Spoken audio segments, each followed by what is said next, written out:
যে বাংলাদেশের জন্য বিগত 9টি বছর শ্রম দিয়েছি, মেধা খাটিয়েছি, আজ দেখছি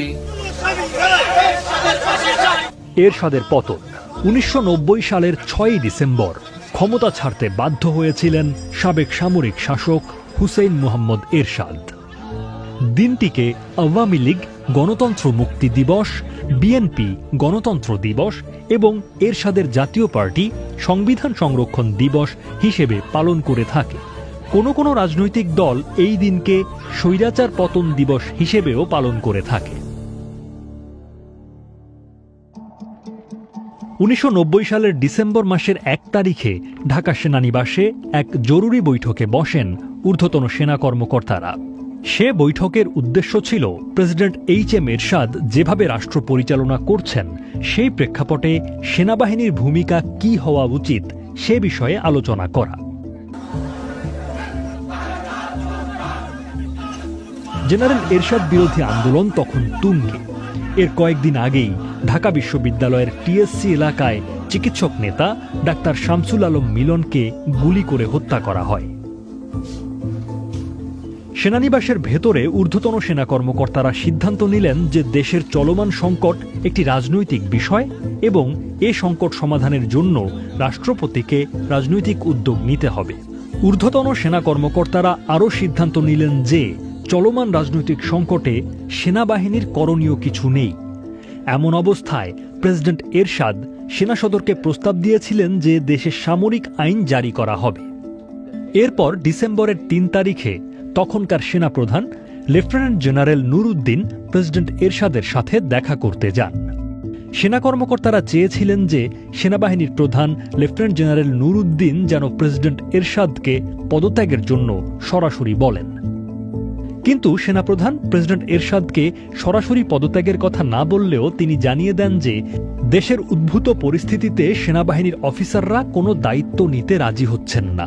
তখন ঢাকা সেনানিবাসে ব্রিগেডিয়ার পদে কর্মরত ছিলেন আমিন আহমেদ চৌধুরী, যিনি পরবর্তীতে মেজর জেনারেল হয়েছিলেন। মিস্টার চৌধুরী 2013 সালে পরলোক গমন করেন। 2010 সালে বিবিসি বাংলার সাথে এক সাক্ষাৎকারে জেনারেল চৌধুরী বলেন, সেনাপ্রধান প্রেসিডেন্টকে বলেছিলেন আপনার উচিত হবে বিষয়টির দ্রুত রাজনৈতিক সমাধান করা অথবা বিকল্প কোনো ব্যবস্থা নেয়া। জেনারেল এরশাদের পরিকল্পনা অনুযায়ী সামরিক শাসন জারির বিষয়ে সেনাবাহিনী একমত নয় বলে প্রেসিডেন্টকে পরিষ্কার জানিয়েছিলেন তখনকার সেনাপ্রধান। প্রেসিডেন্টের সাথে সেনাপ্রধানের বৈঠক নিয়ে তখন দেশ জুড়ে নানা গুঞ্জন। সেই বৈঠক নিয়ে নানা অনুমান তৈরি হয়েছিল সে সময়। একদিকে ক্যান্টনমেন্টের ভেতরে নানা তৎপরতা, অন্যদিকে রাস্তায় এরশাদ বিরোধী বিক্ষোভ। সব মিলিয়ে এক উত্তেজনাকর পরিস্থিতির তৈরি হয়েছিল। ডিসেম্বর মাসের 4 তারিখে সেনাবাহিনীর chief of general staff major general Abdus Salam president এরশাদকে সরাসরি বলেন যে তার পদত্যাগ করা উচিত। পদত্যাগের কথাটা জেনারেল সালামই প্রথম সরাসরি বলেন। অবিলম্বে পদত্যাগ করতে হবে, আর্মি অধৈর্য হয়ে যাচ্ছে, বলছিলেন আমিন আহমেদ চৌধুরী। জরুরি অবস্থা এবং কারফিউর মতো কঠোর পদক্ষেপের মাধ্যমেও যখন গণ আন্দোলন দমানো যাচ্ছিল না, তখন সেনাবাহিনীর দিক থেকে নেতিবাচক মনোভাব দেখলেন প্রেসিডেন্ট মিস্টার এরশাদ। এমন অবস্থায় ডিসেম্বরের 4 তারিখ রাতেই পদত্যাগের ঘোষণা দেন জেনারেল এরশাদ। তখন এরশাদ সরকারের ভাইস প্রেসিডেন্ট ছিলেন মওদুদ আহমদ, যিনি পরবর্তীতে বিএনপির রাজনীতিতে যোগ দেন। মিস্টার আহমদ জানালেন, সেনাবাহিনীর মনোভাব বোঝার পরেই পদত্যাগের সিদ্ধান্ত নিতে দেরি করেননি মিস্টার এরশাদ। সামরিক শাসক জেনারেল এরশাদ ক্ষমতায় টিকে থাকার জন্য নানা ধরনের কৌশল অবলম্বন করেছিলেন।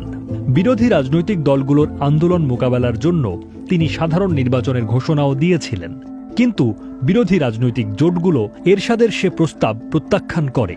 ডিসেম্বর মাসের 4 তারিখে তখনকার ভাইস প্রেসিডেন্ট মওদুদ আহমদকে জাতির উদ্দেশ্যে ভাষণ দেবার জন্য বাংলাদেশ টেলিভিশনে পাঠিয়েছিলেন মিস্টার এরশাদ। উদ্দেশ্য ছিল প্রেসিডেন্টের পরিকল্পিত নির্বাচন সম্পর্কে বিস্তারিত ব্যাখ্যা তুলে ধরা। বিরোধী দলগুলো এ নির্বাচনের প্রস্তাব আগেই বর্জন করার পরেও মিস্টার এরশাদ চেয়েছিলেন ভাইস প্রেসিডেন্টের মাধ্যমে নির্বাচন সম্পর্কে বিস্তারিত ব্যাখ্যা তুলে ধরার মাধ্যমে জনগণকে আশ্বস্ত করা। মিস্টার এরশাদের নির্দেশ মতো ভাইস প্রেসিডেন্ট মওদুদ আহমদ সন্ধ্যার সময় বাংলাদেশ টেলিভিশনে গিয়েছিলেন ভাষণ রেকর্ড করার জন্য। সে ভাষণ তিনি রেকর্ডও করেছিলেন। সেই ভাষণ রেকর্ড করার পর মওদুদ আহমদ যখন বাসায় ফিরে আসেন, তখন তিনি জানতে পারেন প্রেসিডেন্ট পদত্যাগের সিদ্ধান্ত নিয়েছেন। এর কয়েক ঘন্টা পর মধ্যরাতে মওদুদ আহমদকে আবারও বাংলাদেশ টেলিভিশনে যেতে হয়েছিল প্রেসিডেন্ট এরশাদের পদত্যাগের ঘোষণা দেবার জন্য। 1990 সালের 4 ডিসেম্বর রাতের স্মৃতিচারণ করতে গিয়ে মওদুদ আহমদ বিবিসি বাংলাকে বলেছিলেন, প্রথম ভাষণ রেকর্ড করে আমি যখন বাসায় ফিরে আসলাম, তখন আমার স্ত্রী বললেন প্রেসিডেন্ট সাহেব ফোন করেছিলেন। তখন আমি ওনাকে ফোন করলাম। উনি তখন বললেন আমি এখনই পদত্যাগের সিদ্ধান্ত নিয়েছি। তখন আমি ওনার বাসায় গেলাম। তখন রাতে নিউজের পরে ওনার পদত্যাগের ঘোষণা দেয়া হলো। এরশাদ বিরোধী আন্দোলনে বিভিন্ন সময় ছন্দপতন হয়েছিল। 1987 সালে একটি মিছিলে পুলিশের গুলিতে নূর হোসেন নিহত হবার ঘটনা আন্দোলনে গতি এনেছিল। আওয়ামী লীগ এবং বিএনপির নেতৃত্বে রাজনৈতিক জোট একই সাথে আন্দোলন কর্মসূচি নিয়ে এগিয়েছে। জামায়াতে ইসলামীও মাঠে ছিল। 1990 সালের অক্টোবর মাস থেকে ছাত্র সংগঠনগুলো সর্বদলীয় ছাত্র ঐক্যের ব্যানারে আন্দোলনে অগ্রণী ভূমিকা নিয়েছিল। সে সময় ঢাকা বিশ্ববিদ্যালয় কেন্দ্রীয় ছাত্র সংসদ বা ডাকসুর সাধারণ সম্পাদক ছিলেন বিএনপি সমর্থিত ছাত্র সংগঠন ছাত্র দলের নেতা খায়রুল কবির খোকন। তিনি বলছিলেন 27 নভেম্বর চিকিৎসক নেতা ডাক্তার শামসুল আলম মিলনকে হত্যার পর আন্দোলনের মোড় ঘুরে গিয়েছিল। ঢাকা বিশ্ববিদ্যালয় ক্যাম্পাসকে দখল করার জন্য বহিরাগত মাস্তানরা পরিকল্পিতভাবে ডাক্তার মিলনকে হত্যা করেছিল। এটা ছিল আন্দোলনের টার্নিং পয়েন্ট, বলছিলেন মিস্টার খোকন। ডাক্তার মিলন যখন রিকশায় করে ঢাকা বিশ্ববিদ্যালয় এলাকা দিয়ে যাচ্ছিলেন, তখন তাকে গুলি করে হত্যা করা হয়। ডাক্তার মিলনের সাথে একই রিকশায় ছিলেন বাংলাদেশ মেডিকেল অ্যাসোসিয়েশনের তখনকার মহাসচিব ডাক্তার মোস্তফা জালাল মহিউদ্দিন। অভিযোগ রয়েছে জেনারেল এরশাদ সমর্থিত ছাত্র সংগঠনের ঢাকা বিশ্ববিদ্যালয় দখল চেষ্টার অংশ হিসেবে ডাক্তার মিলনকে হত্যা করা হয়েছে। ঘটনার বর্ণনা দিতে গিয়ে ডাক্তার মোস্তফা জালাল মহিউদ্দিন বলেন, আমার রিকশাটা যখন ঢাকা বিশ্ববিদ্যালয়ের টিএসসি এলাকায় উপস্থিত হয়েছে, তখন মিলন আরেকটি রিকশায় করে আমাকে ক্রস করে সামনে চলে যাচ্ছিল। তখন আমি মিলনকে বললাম তুমি ওই রিকশা ছেড়ে আমার রিকশায় আসো। এরপর মিলন আমার রিকশায় এসে ডান দিকে বসলো। রিকশাওয়ালা ঠিকমতো একটা প্যাডেলও দিতে পারে নাই। মনে হলো সোহরাওয়ার্দী উদ্যানের দিক থেকে গুলি আসলো। গুলিটা মিলনের বুকের পাশে লেগেছে। তখন মিলন বলল, জালাল ভাই কি হয়েছে দেখেন। এ কথা বলার সাথে সাথে সে আমার কোলে ঢলে পড়ল। ডাক্তার মিলনকে হত্যার পর জেনারেল এরশাদ বিরোধী আন্দোলন আরও তুঙ্গে ওঠে। তখন জনগণের ক্ষোভের বিষয়টি বিবেচনায় নিতে শুরু করেছিল সেনাবাহিনী। একই সাথে জেনারেল এরশাদের ওপর থেকে সমর্থন প্রত্যাহারের প্রক্রিয়াও শুরু করেছিল সেনাবাহিনী। ডাক্তার মিলন হত্যাকাণ্ডের পর আন্দোলন সামাল দিতে সেনাবাহিনী মোতায়েন করতে চেয়েছিলেন প্রেসিডেন্ট এরশাদ। প্রয়াত মেজর জেনারেল আমিন আহমেদ চৌধুরীর বর্ণনা মতে সেনাবাহিনী সৈনিকদের পাঠিয়ে রাস্তায় মোতায়েন করার পরিবর্তে রমনা পার্কে সীমাবদ্ধ করে রাখে। কমান্ডিং অফিসাররা সরকারের অপকর্মের দায়িত্ব নিতে রাজি ছিলেন না। জেনারেল এরশাদ ক্ষমতা ছাড়লে কি হবে সে বিষয়টি নিয়ে আন্দোলনকারী দলগুলো নিজেদের মধ্যে ঐকমত্যের ভিত্তিতে একটি ফর্মুলা ঠিক করে রেখেছিল। সেই ফর্মুলা মতে সাধারণ নির্বাচন পরিচালনার জন্য 3 মাস মেয়াদী একটি অন্তর্বর্তীকালীন সরকার গঠনের কথা ছিল। কিন্তু সে অন্তর্বর্তীকালীন সরকারের প্রধান কে হবেন সেটি তখন নির্ধারিত ছিল না। ডক্টর কামাল হোসেন তখন আওয়ামী লীগের সিনিয়র নেতার পাশাপাশি সুপ্রিম কোর্ট আইনজীবী সমিতির সভাপতিও ছিলেন।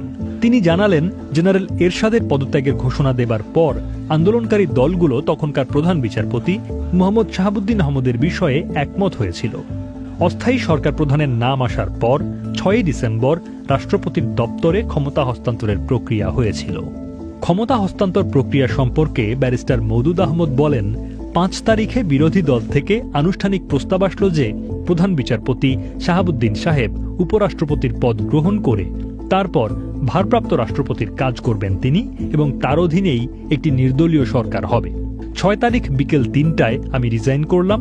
আমি রিজাইন করার পরে শাহাবুদ্দিন সাহেবকে ভাইস প্রেসিডেন্ট অ্যাপয়েন্ট করলেন প্রেসিডেন্ট সাহেব।